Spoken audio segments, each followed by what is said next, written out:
दोस्तों, गुरुजी एना online channel में आपका स्वागत है। हम पढ़ रहे थे कच्छा वंश का इतिहास। उसका जो नेक्स्ट पार्ट है वो अपन बात करेंगे, भगवान दास से आगे की बात करेंगे आज। आपको मैं बता देता हूं दोस्तों कि अभी भी आपने इस चैनल को सब्सक्राइब नहीं किया, लाइक नहीं किया, सपोर्ट नहीं किया, तो आप निश्चित तौर पर सब्सक्राइब कर सकते हो, लाइक कर सकते हो, और जो बेल आइकन है, जो घंटी है, उस पर आप क्लिक करके जो लेटेस्ट अपडेट है, जो भी वीडियो है, वो आप प्राप्त कर सकते हो। तो ये बिल्कुल फ्री है दोस्तों। चलिए स्टार्ट करते हैं। आज का जो टॉपिक है वो है राजा मान सिंह से लेकर पढ़ेंगे। भगवान दास तक अपन ने कल बात कर ली थी। ये मान सिंह थे, वो भगवान दास के पुत्र थे।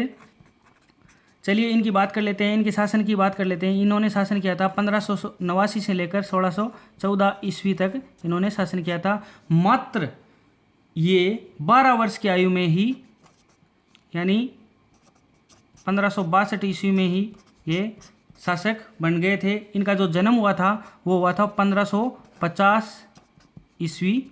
और कहाँ पर हुआ था? ये हुआ था मौजमाबाद में।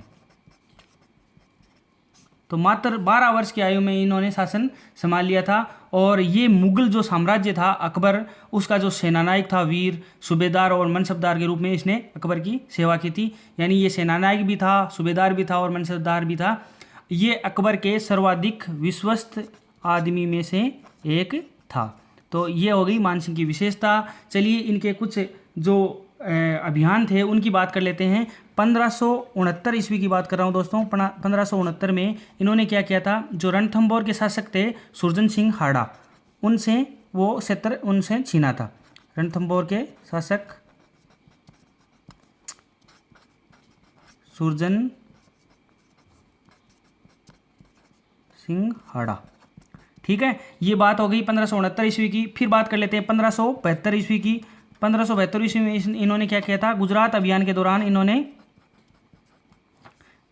जो शासक था शेर खां फलोदी, गुजरात का शासक था शेर खां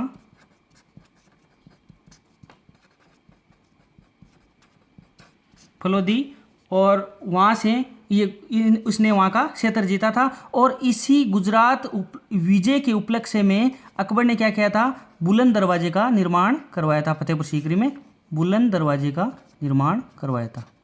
तो ये दो अभियान की बात कर ली दोस्तों। फिर उसके बाद में मैं बात कर लेता हूँ 1573 ईस्वी की बात करूँगा। 1573 ईस्वी में मान सिंह को महाराणा प्रताप का जो अधीनता स्वीकार करने वाले जो दूत भेजे थे, उनमें से जो सेकंड नंबर पर इसका नंबर आया था। यानी अकबर ने इसको तवज्जो दिया था, भगवान दास को न देकर पहले इसको भेजा था अकबर को मनाने के लिए कि मेरी अधीनता स्वीकार कर ले। तो ये 1573 ईस्वी में महाराणा प्रताप के पास गया था दूत बनकर, लेकिन महाराणा प्रताप ने इस बात को नकार दिया कि मैं अधीनता स्वीकार नहीं करूँगा। तो ये 1573 की घटना थी। और ये मैं आपको यही बता देता हूँ, मैं जब महाराणा प्रताप पढ़ाऊँगा तो उस टाइम आपको दोबारा बताऊँगा कि फर्स्ट टाइम गया था वो जलाल खां गया था, दूसरे टाइम में मान सिंह खुद गया था, तीसरे टाइम में इसके मान सिंह का पिता था वो भगवान दास गया था, फिर चौथे टाइम में टोडरमल गया था। ये 4 जो दूत थे वो अकबर ने महाराणा प्रताप को अधीनता स्वीकार करने के लिए भेजे थे। उनमें से मान सिंह जो था वो सेकंड नंबर पर था। चलिए उसके बाद में बात कर लेते हैं 1573 ईस्वी की बात करूँगा। जो डूंगरपुर के शासक थे आस्करण, उनसे वो अधिकार वहाँ का क्षेत्र छीना था। वहाँ से इनको आस्करण को वहाँ से हराया था। चलिए अब बात कर लेते हैं जो मुख्य इनका जो अभियान था, वो मुख्य युद्ध था, उसकी बात कर लेते हैं। हल्दी घाटी का युद्ध। दोस्तों, जो हल्दी घाटी का युद्ध है वो इतिहास की बुकों में 2 प्रकार से दिया हुआ है। 2 प्रकार की डेटें हैं, एक तो 18 जून और एक है 21 जून। तो मैं बताऊंगा आपको कि कोई सी डेट आपको विश्वसनीय है वो याद रखनी है। 1576 है दोनों में ही। तो जो 18 जून है वो बेसिकली बहुत सी बुकों में दिया हुआ है। तो आपको कोई टेंशन वाली जो बात नहीं है दोस्तों। अगर 21 जून नहीं दिया हो तो आपको 18 जून करना है। लेकिन 21 जून जो ऑथेंटिक बुक है डॉक्टर गोपीनाथ शर्मा और राजस्थान सरकार के जो प्रकाशन है उनमें 21 जून ही दिया हुआ है। तो आपको 21 जून हो तो 21 जून ही करना है। तो 2 डेटें एग्जाम में चलती है। चलिए दोस्तों, जब हल्दी घाटी का युद्ध अपन महाराणा प्रताप को पढ़ेंगे तब डिटेल से पढ़ाऊंगा आपको। लेकिन फिर भी मैं यहाँ पर आपको जो बेसिक आइडिया है वो दूंगा। यहाँ पर जो नेतृत्व किया था वो था मान सिंह, इधर था जो मुगल सेना के साथ था, और इधर था महाराणा प्रताप, ठीक है। और जो मान सिंह के नेतृत्व में था, एक आसफ खां सेनानायक थे और एक था मेहतर खां। जो बेसिक आइडिया है वो दे रहा हूँ, बाकी मैं डिटेल से वहाँ पर पढ़ाऊँगा। जब महाराणा प्रताप अपन मेवाड़ का इतिहास पढ़ेंगे तब मैं डिटेल से पढ़ाऊँगा इसको। चलिए, और इधर प्रताप के साथ इनके भी सरदारों की बात कर लेते हैं। एक सरदार था इनका हकीम खां सूर, जिसने हरावल बाग का नेतृत्व किया था। हरावल का मतलब होता है अग्रबाग का नेतृत्व किया था इसने। और उसके अलावा झाला बिद्दा थे। ये बेसिक आइडिया दे रहा हूँ। इसका मेरा मकसद यहाँ पर सिर्फ ये है कि ये युद्ध हुआ था और महाराणा सिंह ने इसमें भाग लिया था। चलिए, कहते हैं कि मित्र खां ने ये अफवाह उड़ाई थी कि अकबर आ गया, अकबर आ गया। वही है, भेड़िया आ गया, भेड़िया आ गया वाली बात हुई, और उसकी वजह से इसका इफेक्ट पड़ा और झाला बिद्दा ने महाराणा प्रताप का स्थान लिया। और यहाँ पर मुश्किल से बताते हैं कि अकबर की विजय हुई थी, लेकिन विजय अकबर की हुई थी, तो यहाँ पर विजय हो गई। उसके बाद में जो मान सिंह जो नेक्स्ट वो प्रोजेक्ट इनको दिया गया, वो दिया गया था काबुल की सूबेदारी दी गई थी।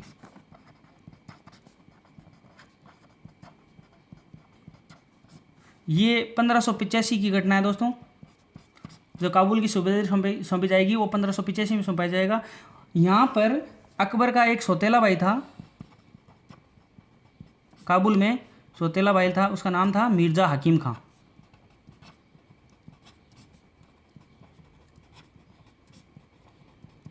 तो मान सिंह जी को यहाँ पर काबुल भेजा गया इसके विद्रोह का दमन करने के लिए। विद्रोह का दमन करने के लिए साहब इसने विद्रोह का दमन कर दिया। इसके साथ साथ इसने क्या किया, काबुल में ही जो दो जातियाँ थी, रोशनियाई व यूसुफजाई, इन जातियों का भी यहाँ पर यूसुफजाई इन जातियों का भी यहाँ काबुल में दमन किया था। और फलस्वरूप इसको 1585 में काबुल की जो सूबेदारी थी वो मान सिंह को 1585 ईस्वी में काबुल की सूबेदारी सौंपी गई। नेक्स्ट जो अभियान था उसकी बात कर लेते हैं। इनको बिहार की सूबेदारी भी सौंपी गई थी, और बिहार की सूबेदारी अकबर ने दी थी। यहाँ पर एक गिद्धगोर के राजा थे जो यहाँ के शासक थे, उनका नाम था पूर्णमल, और इनके विद्रोह का भी यहाँ मान सिंह जी ने दमन किया था। मान सिंह को यहाँ सूबेदार बनाकर भेजा था, ठीक है। तो इनके विद्रोह का भी इन्होंने दमन किया था। चलिए, अब बात कर लेते हैं 1589 ईस्वी की बात करूँगा। यहाँ पर 1589 ईस्वी में जो इनके मान सिंह जी के पिताजी थे भगवंत दास, उनकी मृत्यु हो चुकी थी। निश्चित जाहिर सी बात है, जब पिता की मृत्यु हो जाएगी तो कोई शासक बनेगा वहाँ का। तो इनकी मृत्यु पर इनका जो पहला राज्य अभिषेक हुआ था, राज्य अभिषेक, वो हुआ था पटना में। और फिर जो विधिवत हुआ था जो राज्य अभिषेक, वो था आमेर महल। तो ये 1589 की घटना है जब भगवंत दास की मृत्यु हो गई थी। उसके बाद में इनका पहला जो राज्याभिषेक वो पटना में किया गया था, फिर आमेर महल में विधिवत जो राज्याभिषेक वो किया गया था। उसके बाद में बात कर लेते हैं दोस्तों, इन्होंने उड़ीसा अभियान भी गए थे, उड़ीसा पर विजय पाई थी। तो उड़ीसा विजय की बात कर लेते हैं। ये कब की घटना है? ये है 1592 ईस्वी के लगभग। चलिए, यहाँ पर एक अफगान था नासिर खां, और इधर मान सिंह जी थे। इनको ये विद्रोह का इन्होंने दमन किया और उड़ीसा को मुगल साम्राज्य का अंग बना लिया। उड़ीसा को भी मुगल साम्राज्य का अंग बना लिया। ये इनके अभियानों की बात कर रहे हैं दोस्तों मान सिंह के, और ये उड़ीसा विजय भी इनके अभियानों में से प्रमुख था। उसके बाद में बात कर लेते हैं, इनको बंगाल की सूबेदारी सौंपी गई। बंगाल की सूबेदारी सौंपी गई। चलिए, इनकी बात कर लेते हैं। यहाँ पर क्या हुआ था, कूच बिहार के राजा थे एक, तो यहाँ पर दो के विद्रोह का दमन होगा दोस्तों। कूच बिहार के राजा थे एक, तो उनका नाम था राजा लक्ष्मी नारायण,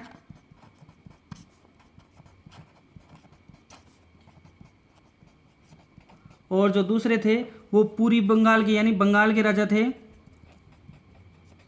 उनका नाम था केदार।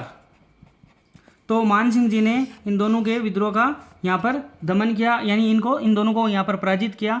अब यहाँ से कनेक्शन ये होता है दोस्तों, यहाँ से ये 1604 ईस्वी में केदार यहाँ से बंगाल से 1604 ईस्वी में ये शिला माता की मूर्ति लेकर आया मान सिंह।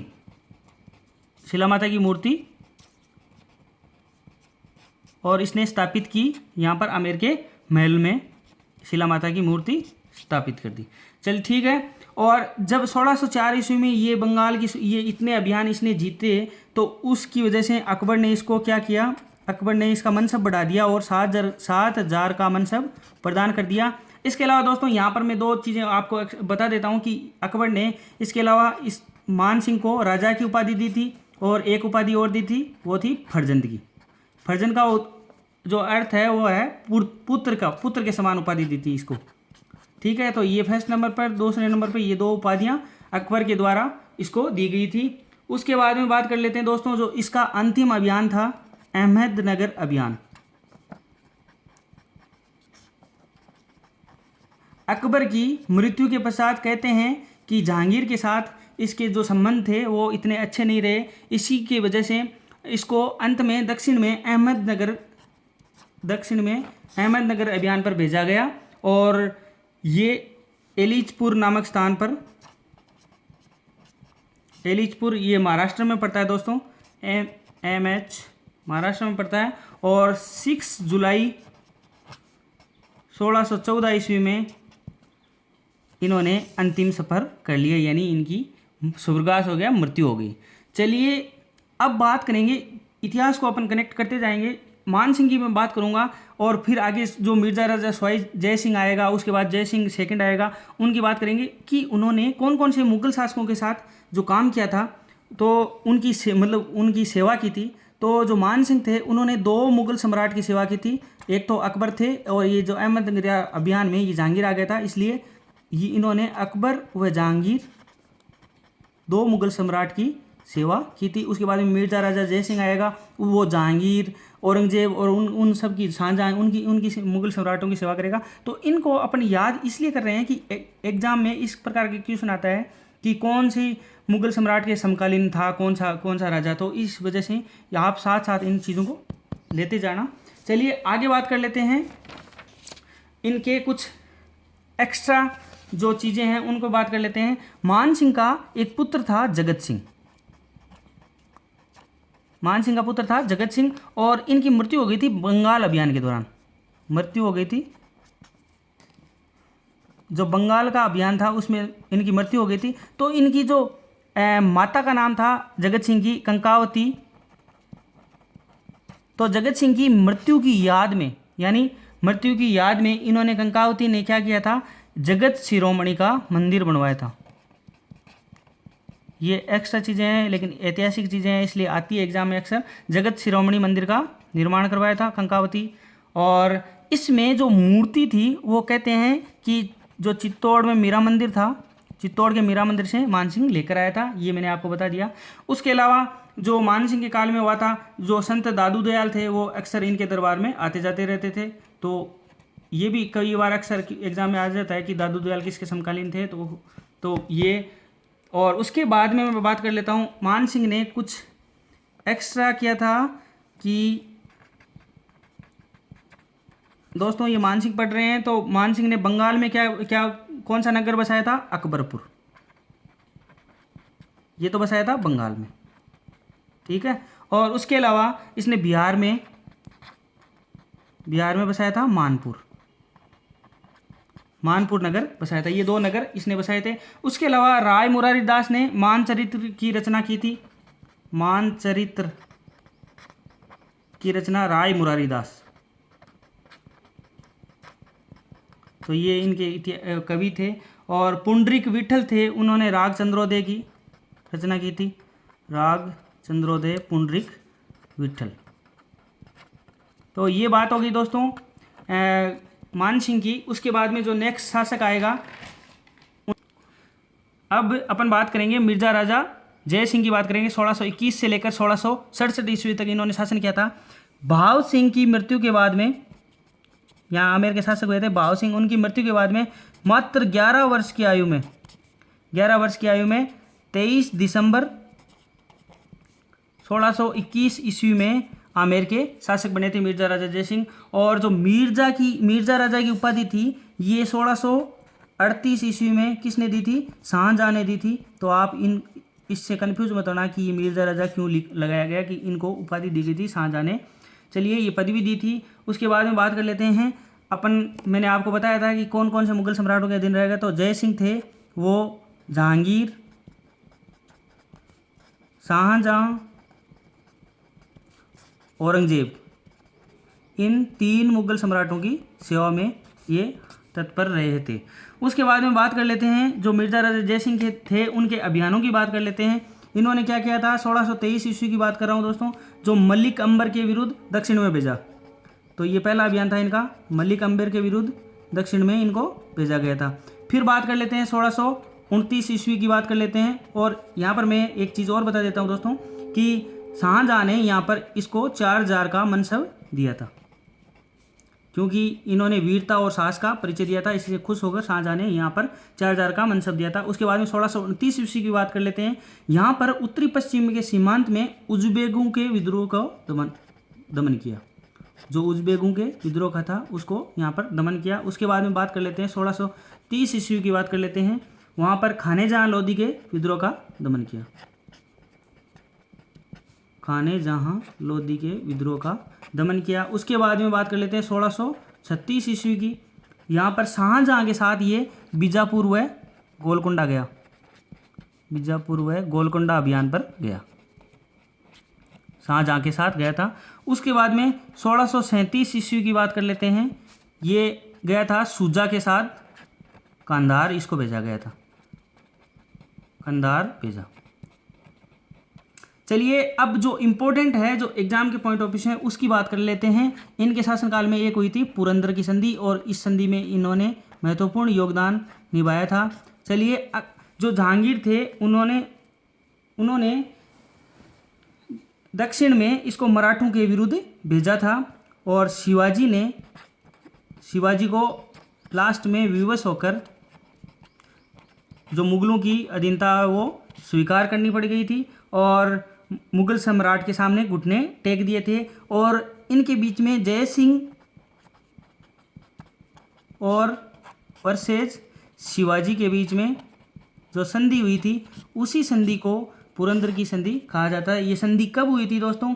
11 जून 1665 ईस्वी को ये पुरंदर की संधि हुई थी। मुगल सम्राट के सामने शिवाजी ने घुटने टेक दिए थे और 11 जून और 1665 ईस्वी को इन दोनों के बीच में संधि हुई। इसी का संधि का नाम पुरंदर की संधि है।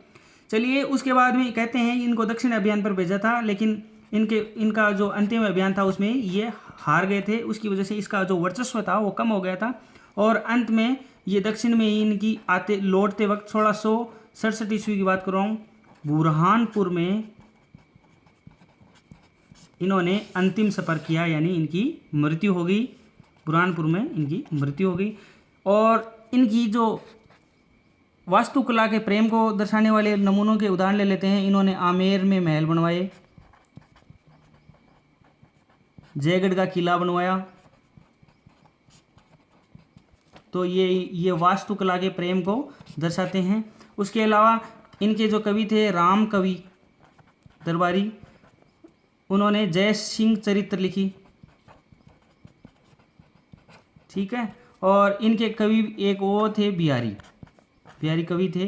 कहते हैं कि बिहारी के हर दोहे के ऊपर ये एक एक स्वर्ण मुद्रा उनको देते थे। चलिए दोस्तों आज के लिए इतना ही। जो नेक्स्ट पार्ट आएगा पार्ट 3, उसमें अपन बात करेंगे जो नेक्स्ट जय सिंह सेकंड है, उससे आगे के शासकों की बात करेंगे। और आपने अगर इस वीडियो को पसंद किया है तो आप ज़रूर सब्सक्राइब कीजिए, लाइक कीजिए, सपोर्ट कीजिए। आपका बहुत बहुत धन्यवाद दोस्तों।